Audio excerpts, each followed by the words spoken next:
Hi everyone! Welcome back to another week with STEMPower. This week, we will be learning about space.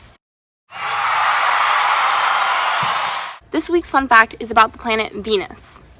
Venus takes 243 days to complete one day, because a day is defined by a complete rotation of the planet around its axis. Venus has a particularly slow rotation around its axis. And 1 year on Venus actually is 18 days less than a day on Venus. So it completes one orbit around the sun faster than it completes one orbit around its axis. Today we will be learning about space in 3 ways: through a solar system SKIT, a comet on a stick, and a spinning paper helicopter. The first activity is a solar system SKIT. You will gather into groups of 3 to 5 and brainstorm what you already know about the solar system. For example, what is it? How many planets are there? And how does the solar system work? Scientists often have different ideas about how our solar system was created. Some believe that it is formed from a cloud of gas and dust that collapsed because of an exploding star, while others believe that the universe does not have a beginning or end. It is just constantly expanding. There is very little evidence about how the solar system came to be. As a result, in addition to making observations about the things around them, scientists sometimes need to be creative about what they think happened. In this activity, you will play the role of scientists and use your creative thinking skills to form your own theories about how the universe was born. You will have about 10 minutes to create your own theories with your groups. Then you will create a short 1 to 3 minute skit, and when you are ready, you will present your skit to others.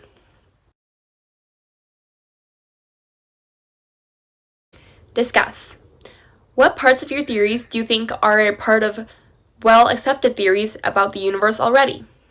Do you know any other theories about how the universe was created? There are 2 widely accepted theories about how the universe came to be. The first, most popular theory is called the Big Bang Theory. This theory states that the universe began as a very small, hot, dense ball of material. 13.8 billion years ago, a force caused space to suddenly begin to expand very rapidly, which led to stars and galaxies being formed. Today, the universe is constantly expanding and getting colder. The second theory is called the accretion model.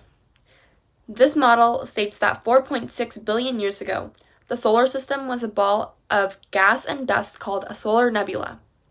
At some point in time, the ball collapsed, forming the sun at the center of the nebula.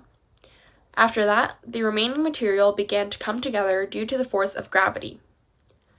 Recent research postulates that giant masses of gas in space are grabbing onto and attracting smaller pebble-sized objects floating around in space. Over time, these small objects fuse together to form planets many times their size. The second activity we will be doing is called Comet on a Stick. For this activity, you will need aluminum foil, metallic ribbon, a popsicle stick, scissors, and a ruler if you would like. Start by cutting out 5 pieces of metallic ribbon. 2 long ones, 2 medium ones, and 1 short one. Pause here and cut your ribbon. Tie the ribbons around the end of the popsicle stick. Tie the knot close to the edge of the ribbon, like I've done.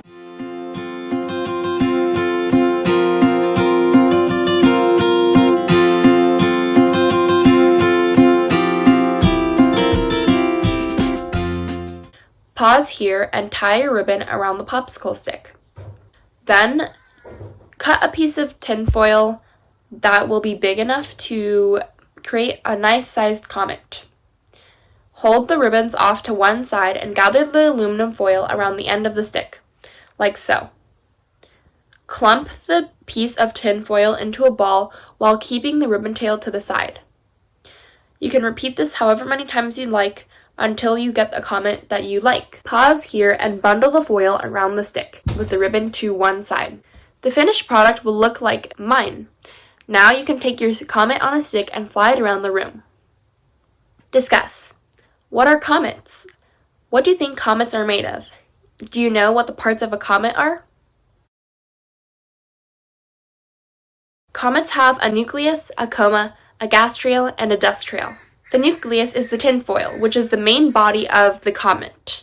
The gas and dust trail are the medium and long pieces of ribbon, and the coma is the short piece of ribbon. Comets are celestial objects that orbit the sun. They are kind of like dusty snowball chunks that are made from ice, water, carbon dioxide mixed with dust. Comets have an icy nucleus or center that is surrounded by a coma, which is a cloud of gas and dust. Comet tails are formed as the comet travels closer to the sun. Solar wind energy and particles from the sun create a force that pushes gas and dust behind the comet. Because the gas and dust have different weights, they separate to form two different tails. The third activity we will be doing is called the spinning paper helicopter. For this activity, you will need a paper printout, scissors, and paper clips.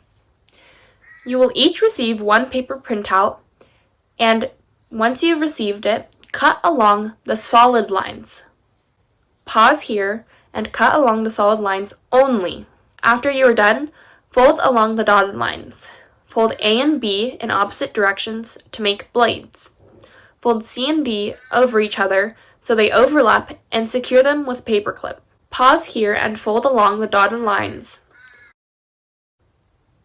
The completed product should look like mine.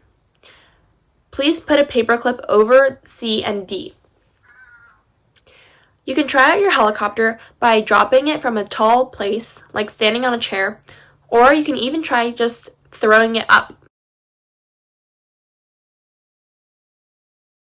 Discuss. How did your helicopter fall? Why do you think this happened? When you added more paper clips or bent the flaps in different directions, did it change how it fell? Why does the helicopter spin? As the helicopter drops, the air in the atmosphere pushes up against the blades, creating resistance, or lift, that causes them to rotate. As it rotates, the lift makes it so that the helicopter does not fall as quickly and can stay afloat in the air for longer. Simply put, air resistance causes lift, making the helicopter spin.